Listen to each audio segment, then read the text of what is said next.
Sejam bem-vindos ao curso de Programação em C do canal Matemático Computacional. Uma função é uma subrotina com instruções que realizam uma tarefa de forma independente. Ela pode receber como argumentos um conjunto de informações para ser usadas neste processamento. Ela pode receber um conjunto de argumentos para realizar tal ação. Ela pode retornar um valor como resultado final. Sigam-me, os bons.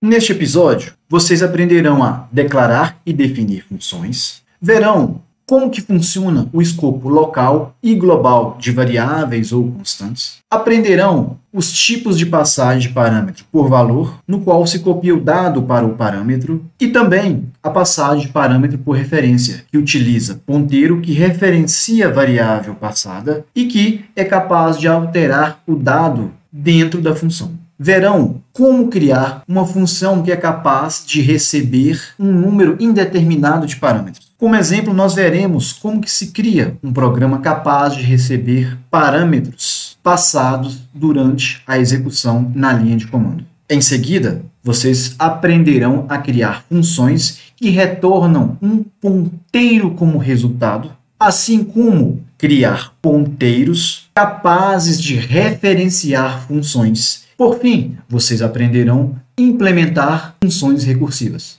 Uma função recursiva é capaz de chamar ela mesma até que se encontre uma condição de parada, tal que a partir daí, subsoluções são retornadas e combinadas de modo a se formar uma solução final retornada para quem chamou pela primeira vez tal função recursiva.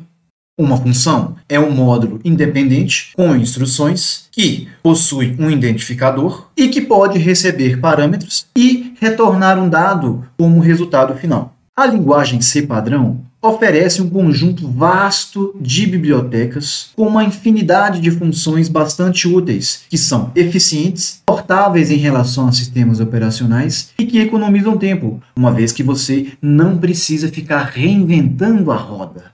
Alguns exemplos de bibliotecas são a math.h com funções matemáticas, a ctype, que manipula caracteres, a stdarg, que faz tratamento de parâmetros, a stdio, com funções para manipular entrada e saída de informação, a stdlib, com diversas funções úteis, a string.h, para tratar cadeias de caracteres, e a time.h, para fazer manipulação de tempo e data. Neste programa em execução, exemplifica-se o uso de funções da math.h e da ctype.h. É exemplificado o uso do cosseno de zero, da tangente do valor de d1, da exponencial de d1 mais d2, do cálculo do logaritmo na base 10 de 1000, do valor de d2 elevado ao quadrado, do cômputo da raiz quadrada do valor de d3 e da extração da raiz sexta de 64. Em seguida, é inicializado uma cadeia de caracteres e no lado de repetição são testados em algumas funções da ctype.h se porventura o caractere da posição i é uma letra e se for uma letra é testado se essa letra é minúscula. Agora, se porventura não é uma letra, o caractere é testado se é um dígito decimal e se porventura isso der falso, é testado se é uma pontuação e se ainda der falso, é testado se o caractere é um espaço. Percebam na execução que o caractere da posição i ele é analisado e devidamente classificado. Vamos executar o restante agora e visualizar a saída. Para se criar uma função, usando a boa prática de programação, primeiro deve-se declarar o protótipo da mesma. Primeiro, coloca-se o tipo do dado de retorno da função, seguido do identificador da função, que deve seguir as regras de nomenclatura de variável, e, entre parênteses, deve-se colocar a sequência de tipos de parâmetros separados por vírgula, se acaso a função tiver parâmetros. Por fim, deve-se inserir um ponto e vírgula. De um modo geral, na declaração do protótipo, define-se a assinatura da função, que é dado pelo tipo de retorno e sequência dos dados dos parâmetros, se acaso houver parâmetros. Na definição da função, realizada após a declaração da mesma, você deve determinar quais instruções que a mesma terá. Para isso, você deve colocar novamente o tipo de retorno da função, o identificador da mesma e, entre parênteses, se ela tiver parâmetros, você coloca agora a sequência de tipos com o identificador de cada parâmetro que será usado na sua função. E, entre chaves, você colocará o corpo da sua função com as ações que ela realizará. Se porventura a sua função retorna valor, no final ou em algum outro local, você deve colocar return e um valor do mesmo tipo do tipo de retorno que você colocou na assinatura da função. Este valor pode ser uma constante ou um valor que esteja dentro de alguma variável. Se sua função retorna nada, então o tipo de retorno dela deve ser void. Para uma função void que nada retorna, o return ao final é não obrigatório. De um modo geral, a instrução return ela serve para retornar da função o fluxo de execução. Se porventura a função for tipada, ou seja, se ela possui algum tipo de retorno de dado, então, relembrando, o return deve ser seguido de um valor. Se for função void, o return é seguido de nada. Ademais, você pode colocar a instrução return em qualquer local de dentro da função, que, a partir dali, o fluxo do programa retornará de onde a função foi invocada. Algo muito importante que se deve saber é que uma função na linguagem C não é capaz de retornar um array. Entretanto, existem formas peculiares de você poder retornar um conjunto sequencial de dados, que pode ser feito através de um ponteiro alocado dinamicamente ou através de uma variável estrutura que tem dentro dela um campo que é um array. Quando você executa uma função, você invoca a função. Em outras palavras, invocar a função é colocar o identificador dela, abrir parênteses, e se porventura ela tiver parâmetro, você coloca a sequência de parâmetros separado por vírgula. Deste modo, se a função retornar algum valor, uma variável do tipo de retorno da função pode receber aquele valor. Se ela for void, nenhuma variável pode receber aquele valor. Um conceito muito importante é o de pilha de chamada de função. Quando você executa o seu programa, a função main ela é empilhada na pilha de chamadas. Se porventura a função main chama uma função, por exemplo, de nome F1, a função F1 ela é empilhada nessa pilha. Agora suponha que essa função F1 chama a função F2. Então a função F2 ela é empilhada na pilha de chamadas. Agora suponha que a função 2 termina a sua execução. Então o fluxo da execução retorna para F1 e quando F1 termina, o fluxo volta para a função main e a função F1 é desempilhada da pilha de chamadas. Então, neste caso, apenas a função main está na pilha. Quando se desenvolve funções em um único código-fonte, é costume declarar os protótipos de funções primeiro, depois se constrói a função main usando-se as funções nos devidos lugares e em seguida coloca-se as respectivas definições das funções declaradas em cima. Neste código-fonte que está em execução, temos aqui nas linhas 3, 4 e 5 as declarações dos protótipos de três funções. A primeira é uma função que retorna um valor double, cujo identificador é quadrado e que recebe um parâmetro double. A segunda função retorna um valor inteiro, possui o identificador maior e possui como parâmetros dois inteiros. Já a outra é uma função void, que nada retorna, que se chama mensagem e que possui nenhum parâmetro. Percebam que na declaração dos protótipos é necessário se colocar um ponto e vírgula. Depois da main, tem-se as definições das mesmas. Coloco a assinatura de cada uma delas, sendo que naquelas funções que existem parâmetros, eu tenho que colocar os nomes para estes. Por exemplo, na função quadrado, o meu parâmetro double se chama x. Na função maior, os parâmetros inteiros se chamam a para o primeiro e b para o segundo. E a função void não possui parâmetro. A função quadrado, ela recebe um valor double e pega-se o valor passado em x e retorna este valor multiplicado por ele mesmo. Já a função maior recebe dois valores inteiros. E, aqui dentro, o valor em A é testado para ver se é maior do que o valor que está em B. Se, porventura, a condição do if for verdade, então retorna-se o valor de A. Caso contrário, é retornado o valor de B. Já a minha função void mensagem simplesmente imprime o conteúdo ou matemático computacional e quebra a linha. Percebam que é importante você dar um nome significativo para a funcionalidade da função.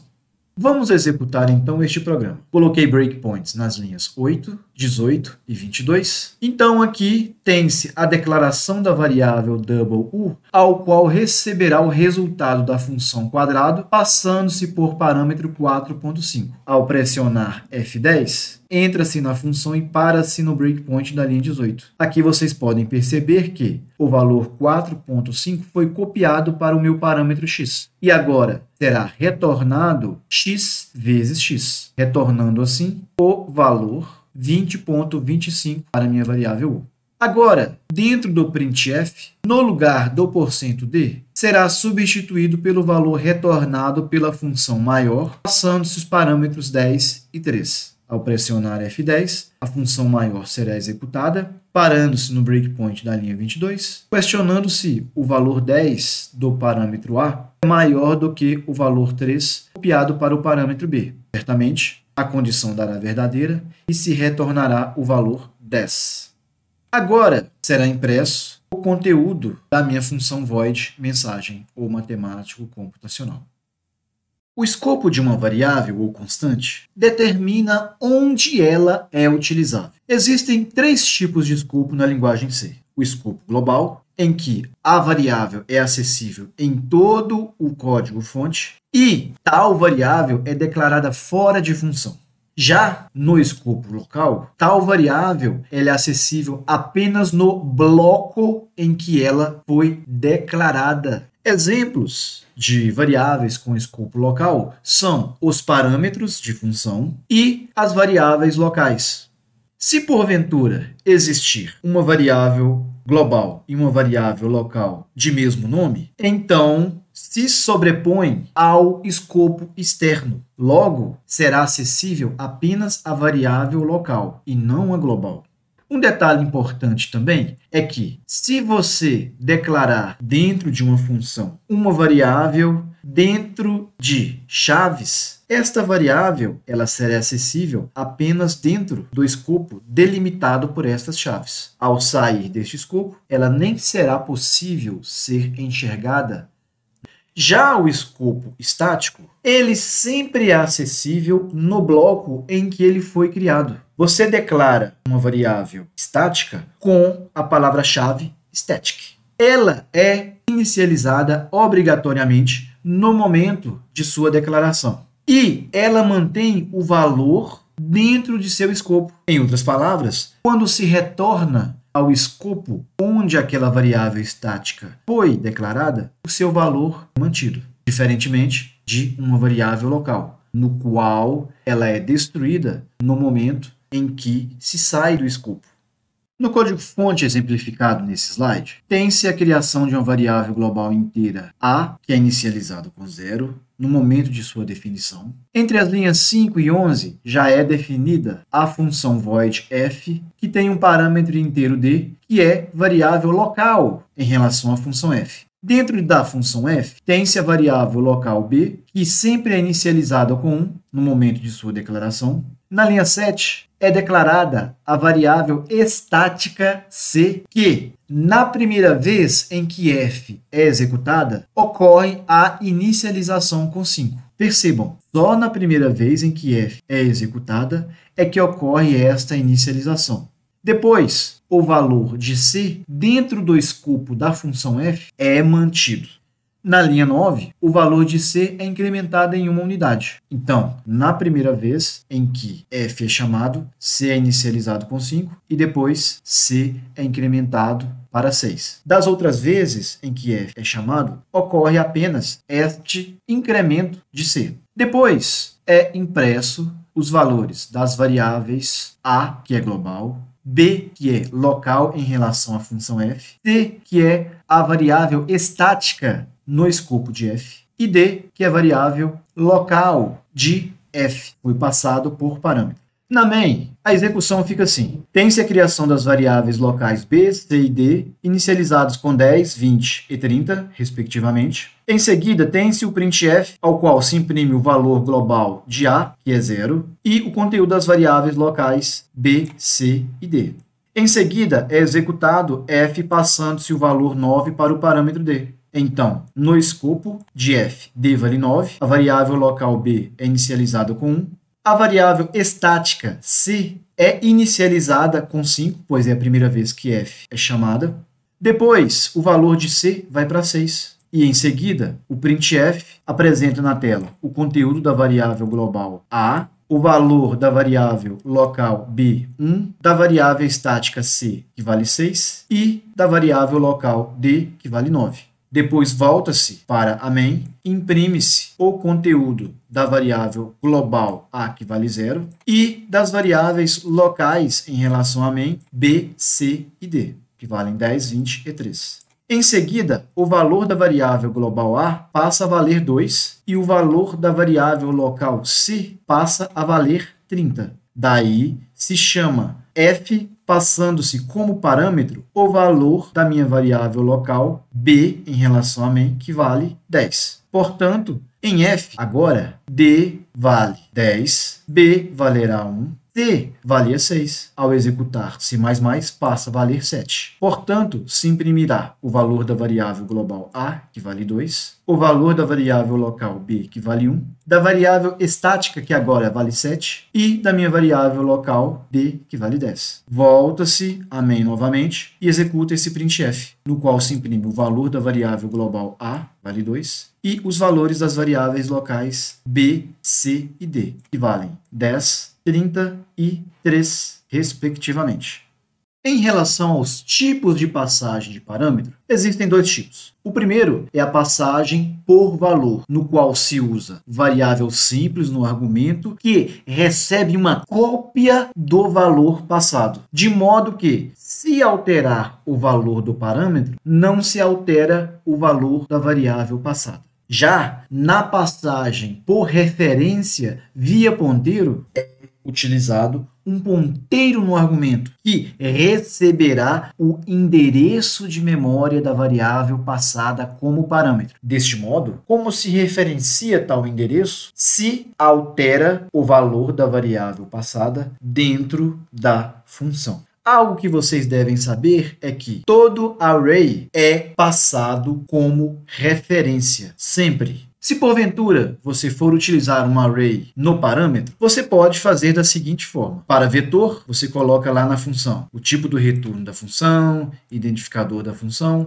o tipo do array. Daí você pode utilizar tanto a notação de vetor, no qual você não coloca a dimensão entre colchetes, mas depois é interessante que você passe uma variável inteira que represente a dimensão desse array. Uma outra forma de você manipular arrays dentro de funções passadas por parâmetro é através de ponteiro. Você declara o ponteiro no parâmetro, seguido da dimensão do vetor que você quer manipular dentro da função. Agora, se você for trabalhar com matriz bidimensional, ao passar por parâmetro, você coloca o tipo da matriz, o identificador dela.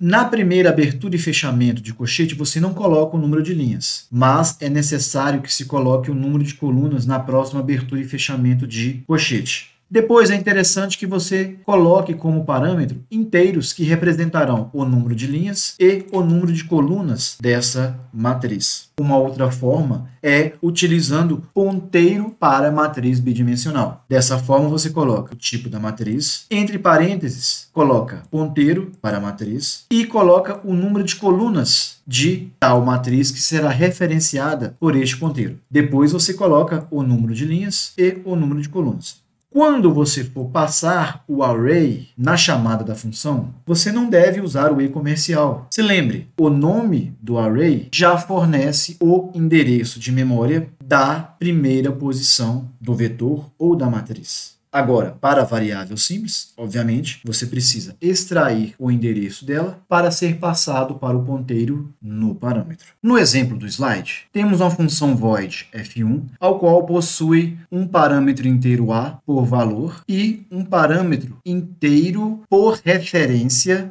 usando o ponteiro b. Percebam aqui que o valor do parâmetro a, uma variável local, a f1, recebe 5. Entretanto, o endereço de memória aonde b aponta receberá o valor 6. Em outras palavras, o endereço de memória da variável passada para b receberá tal valor, alterando-se fora da função f1. Para exemplificar o uso de array, eu coloquei aqui a função void f2, que recebe uma matriz que tenha 10 colunas e cujo número de linhas e colunas serão informados em NL e em NC. Depois disso, simplesmente eu faço a inicialização da matriz M, passando-se simplesmente as posições das linhas I e J, recebendo o valor desejado. Na minha função main, criei a minha variável inteira x, y, o meu vetor W de 3 posições e minha matriz E com 2 linhas e 3 colunas. Ao executar a minha função f1, o valor de x será copiado para o parâmetro a e o endereço de memória de y será atribuído no meu ponteiro b.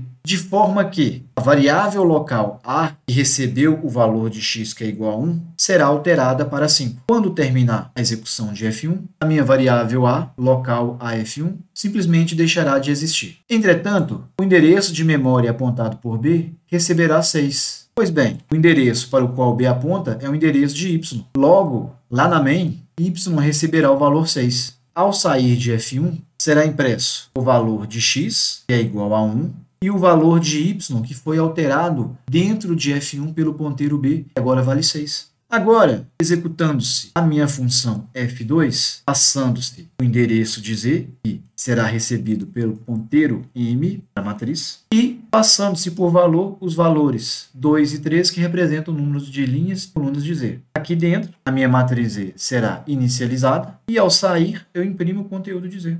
Neste programa em execução, exemplifico para vocês como que é o efeito da passagem de parâmetro por valor e por referência, utilizando uma estrutura chamada de valor. Eu tenho as declarações das minhas funções void f, g e h, que recebem, no caso da f, um valor inteiro por valor, uma referência de inteiro, uma passagem de parâmetro por valor para a estrutura valor e, para a estrutura valor, tem-se uma passagem por referência. Já a g receberá um array pela notação de vetor, também um outro vetor, só que passado pela notação de ponteiro, e aqui será passado a dimensão desses dois vetores. Já a minha função h receberá uma matriz com 5 colunas, utilizando a notação de matriz. Também, como segundo parâmetro, uma outra matriz de 5 colunas, só que utilizando a notação de ponteiro. E aqui será passado o número de linhas e o número de colunas dessas duas matrizes. Na minha main, as minhas variáveis inteiras x e y são inicializadas, assim como minhas variáveis de estrutura valor P1 e P2. Já os meus vetores de 4 posições V1 e V2 são inicializados com 0. Assim como também minhas matrizes M1 e M2. Tais matrizes possuem 2 linhas e 5 colunas.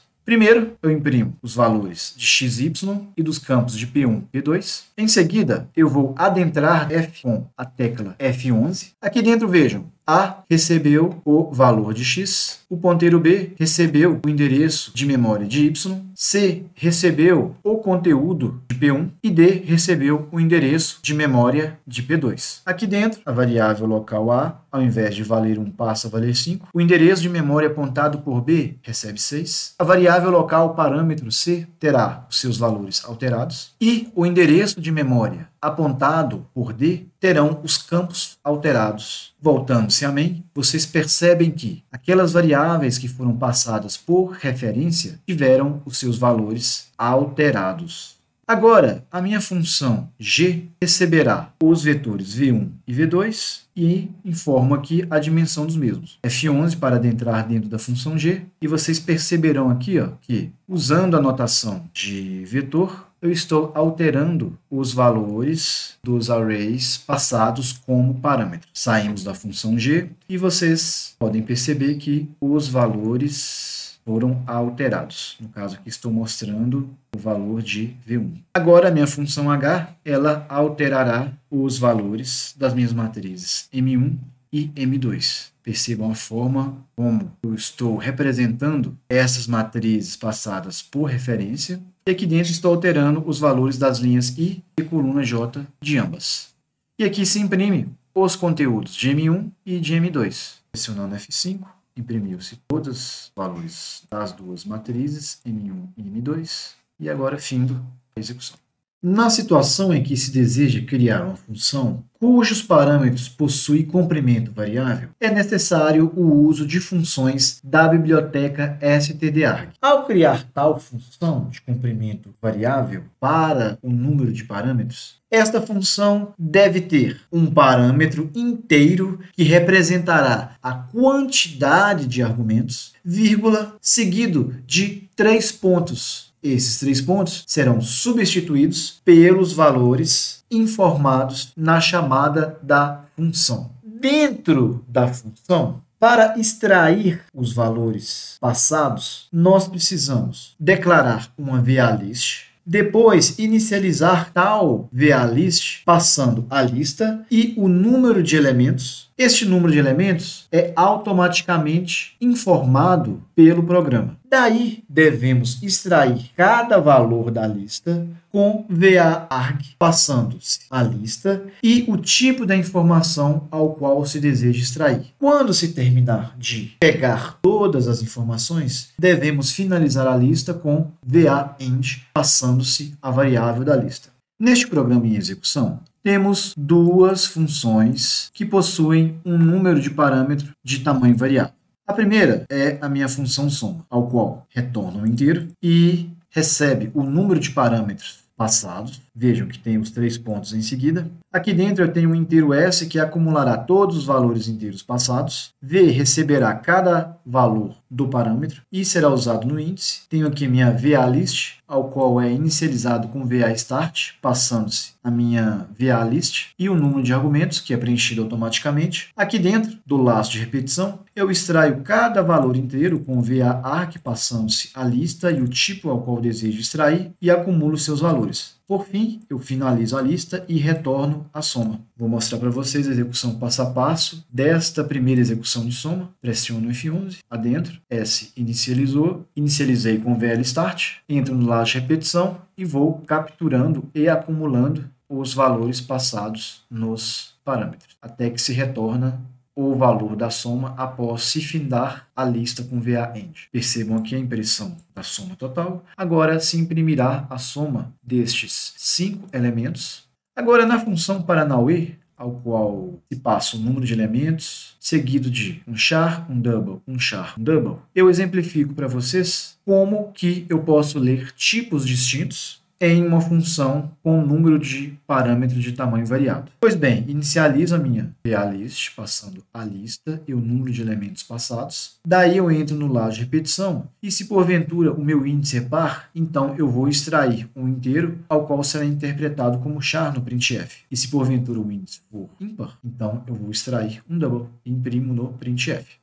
Isso é feito até que todos os parâmetros sejam processados e, ao final, eu findo a minha lista com o VAEND. Faço isso para o primeiro Paranauê e para o segundo Paranauê. Assim a gente finaliza este programa.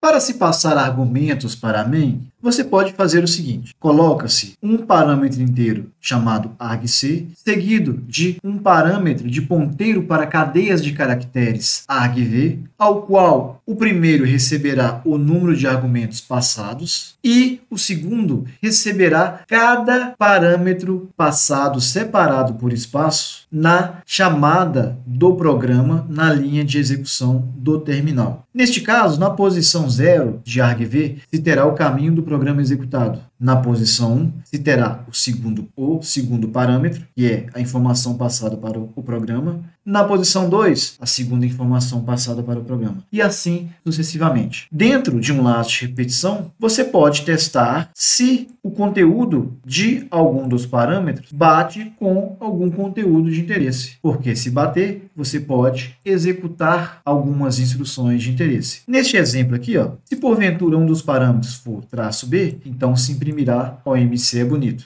Agora, se for traço C, se imprimirá OMC é charmoso. Agora, se um dos parâmetros for traço I, se imprimirá OMC é inteligente.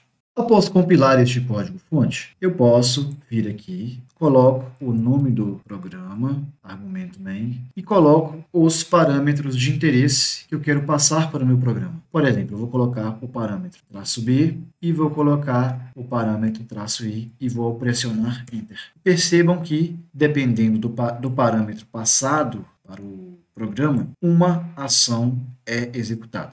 Para passar argumentos para o meu programa na execução passo a passo do Visual Studio Code, eu posso vir em launch.json e em args eu coloco os argumentos que eu desejo analisar no meu programa, entre parênteses e separados por vírgula. Por exemplo, vou colocar aqui os parâmetros traço i e traço c. Vou salvar o launch.json.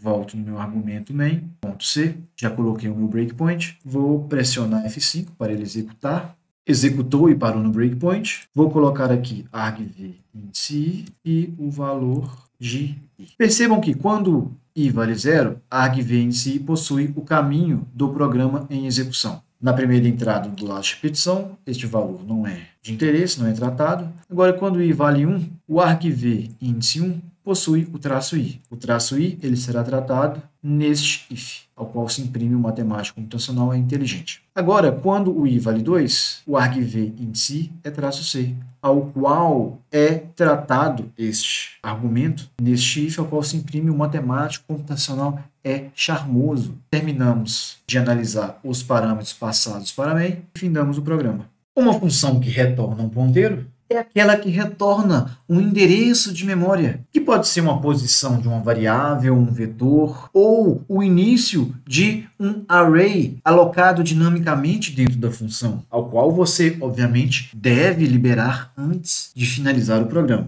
Para declarar o protótipo de tal função, você deve colocar o tipo de retorno, asterisco, identificador da função e a sequência de parâmetros se acaso ela tiver. Na definição, você deve repetir a assinatura, incluindo os nomes dos parâmetros se acaso existirem. E, obviamente, colocar conjunto de instruções seguido do retorno de um ponteiro, o qual possui algum endereço de memória ou um valor novo.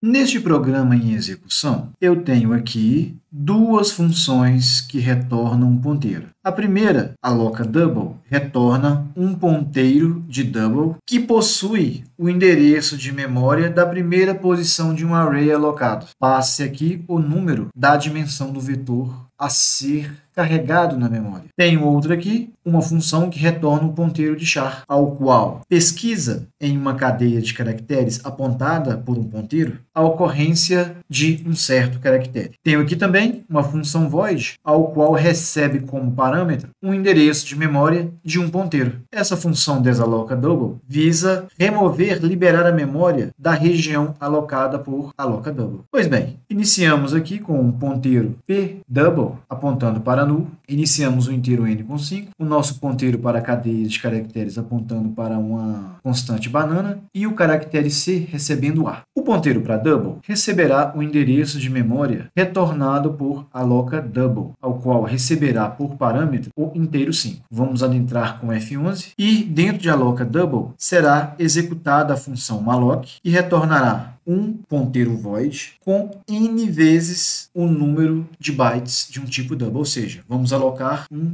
array de double de 5 posições. Retornou, o nosso ponteiro aponta para a região alocada, depois povoa-se o vetor dinâmico através do ponteiro e depois se imprime o conteúdo do mesmo. Agora será desalocada a região de memória apontada por pdouble. F11 para adentrar, libera com free e faz com que o ponteiro aponte para null. Perceba que usamos um ponteiro para ponteiro, porque nós desejamos alterar o conteúdo do ponteiro passado por parâmetro. Agora vejam bem, vou imprimir conteúdo apontado pelo ponteiro de cadeias de caracteres banana e pesquisa retornará a primeira ocorrência da letra A em banana, ou seja, ele vai retornar ANANA. Vejam bem, F11, o ponteiro local vai apontar para P.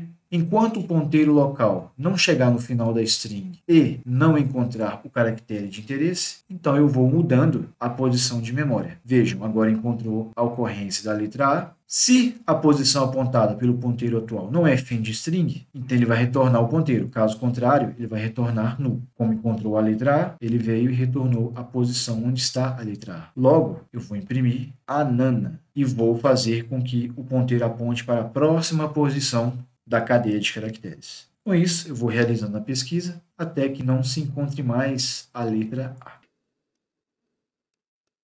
Terminou, break, finaliza o programa. Um ponteiro para função é capaz de receber o endereço de memória de uma função que possui a mesma assinatura do ponteiro. Ou seja, tem que ter o mesmo tipo de retorno e a mesma sequência de tipos de parâmetros. Por exemplo, este ponteiro aqui, ele pode apontar para uma função que retorna um inteiro e que não tenha parâmetro. Já este ponteiro aqui, ele pode apontar para uma função void, ao qual possui como parâmetros 2 inteiros. Já este ponteiro para a função, ele é capaz de apontar para funções que retornam um char e que possui como parâmetros um inteiro na primeira entrada e uma cadeia de caracteres na segunda entrada. Perceba que o nome do ponteiro deve vir entre parênteses na declaração. Dado então o conhecimento de ponteiros para a função, pense comigo. O ponteiro pode apontar para uma função e, a partir disso, ele é capaz de executá-la. Se porventura este ponteiro receber o endereço de outra função ao qual possui assinatura compatível, este ponteiro será capaz de executar esta outra função. Analisem comigo a execução deste programa. Tenho aqui a declaração de duas funções que retornam um inteiro e que recebe um inteiro como parâmetro. Elas têm a mesma assinatura. A única diferença é o nome. Aqui embaixo tem a declaração de outras duas funções, que têm como assinatura o retorno de um double e recebem como parâmetro 2 doubles. Na main, eu tenho a declaração de um ponteiro de função para o qual se retorna int e que recebe um int como parâmetro. Faço ela receber null. Da mesma forma, tem um ponteiro para a função que retorna double e que tem 2 doubles como parâmetro. Faço receber null também. Agora, o ponteiro pf1 irá receber o endereço de memória da função quadrado. Ao fazer isso, o ponteiro pf1 é capaz de executar a função quadrado. Esta função quadrado simplesmente retorna o quadrado de um número inteiro. Se eu executar agora o printf com os resultados de retorno da função apontada por pf1, eu teria os quadrados dos números 2, 3 e 4. Agora pf1 apontará para a função dobro. A função dobro retorna o dobro do valor passado por parâmetro. Dessa forma, se eu executar a função apontada por pf1 agora, isso retornará o dobro de 2, 3 e 4. Agora, o meu ponteiro pf2 apontará para a função maior. A função maior, ela recebe 2 valores double e retorna o maior entre eles. pf2 apontou para maior e agora o printf imprimirá o maior entre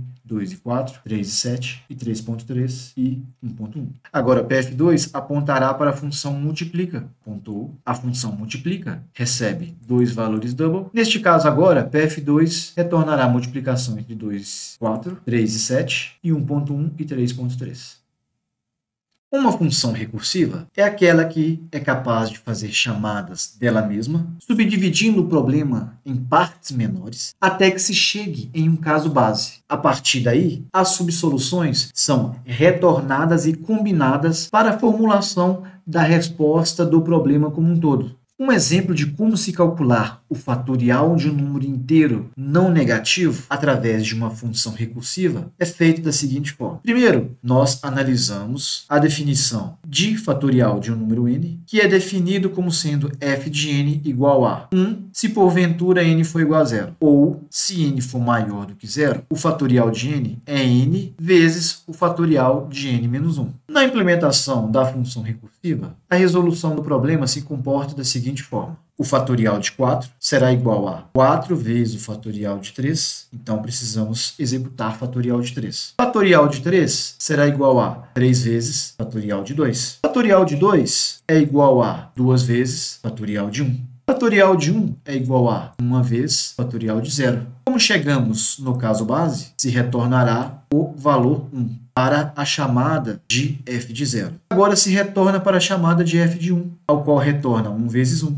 1 vezes 1 é retornado para a chamada de f de 2, ao qual retorna 2 vezes 1 para a chamada f de 3. f de 3 retorna 3 vezes 2. Isso é retornado para a chamada de f de 4. f de 4, então, retorna 4 vezes 6. Retornando, então, para a chamada original da função, o resultado 24. Perceba que, nesta coluna aqui, eu destaquei a pilha recursiva de chamadas de função. Percebam que nesta coluna aqui, eu destaquei a pilha de chamadas de funções recursivas. Suponha que na função main é invocada a função f de 4. Então, f de 4 é empilhada. f de 4 chama f de 3, ao qual é empilhada. f de 3 chama f de 2, ao qual é empilhada. f de 2 chama f de 1, ao qual é empilhada. f de 1 chama f de 0, ao qual é empilhada. A partir de f de 0 é retornada a solução para f de 1, que é retornado para f de 2, que é retornado para f de 3, que é retornado para f de 4, ocorrendo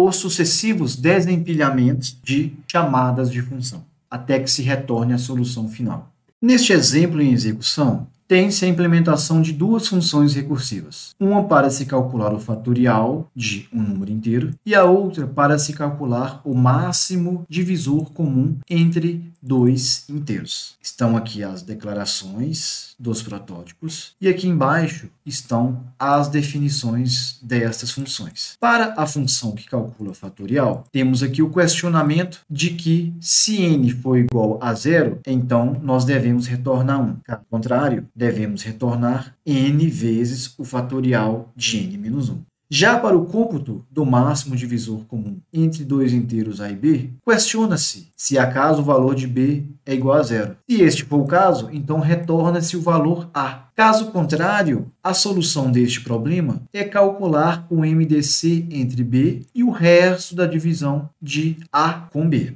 Vamos calcular primeiro o fatorial de 4. Vou pressionar F11 para eu adentrar no fatorial de 4. Aqui, em call stack, eu tenho o empilhamento das chamadas de função. Eu estava na main e foi chamado o fatorial de n. Neste caso, este n vale 4. Bem, questiona-se, n é igual a 0? Não. Então, vai para o else e será chamada mais uma invocação recursiva de fatorial de n-1. Vou pressionar F11 para adentrar a função. Pressiono. Perceba um novo empilhamento de chamada de função. Se eu clicar aqui, eu venho no escopo em que n vale 4. Se eu clicar aqui, eu venho no escopo em que n vale 3. F10 para questionar se n é igual a 0. Dará false e será feita mais uma chamada recursiva. F11 para adentrar. Chamou o fatorial de 2. Percebam o empilhamento. 2 é igual a 0? Não. Então vai para o else. Será solicitado o resultado de 2 vezes fatorial de 1.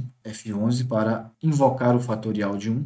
Chamou. Está aqui, o n vale 1. Percebam os sucessivos empilhamentos de chamadas de função. Pois bem, vamos aqui no escopo atual. N é igual a 0? Não, é 1. Então vem para cá. Será chamado 1 vezes fatorial de 0. F11 veio para cá. N é igual a 0 neste empilhamento, nessa nova invocação? Sim, é. Portanto, será retornado 1 para a chamada de fatorial de 1. Agora será retornado 1 vezes o resultado de fatorial de 0. Retornou isso para a chamada de fatorial de 2. Então, será retornado agora 2 vezes o resultado de fatorial de 1. Retornou isso para a chamada de fatorial de 3, ao qual retornará 3 vezes o resultado de fatorial de 2. Isso será retornado para a chamada de fatorial de 4, ao qual retornará 4 vezes o resultado de fatorial de 3. Isso será retornado para quem invocou o fatorial de 4, que é a função main. Voltou, R recebeu o resultado de fatorial de 4, imprimiu. Agora vamos calcular o máximo divisor comum entre 50 e 120. F11 para adentrar na função. Questiona-se B igual a 0? Não. Então, ele virá para cá e fará uma chamada recursiva passando B e o resto da divisão de A com B. F11, percebam um novo empilhamento e os valores das variáveis locais da nova chamada recursiva. B igual a 0? Não. Então, faremos uma nova chamada recursiva passando um novo B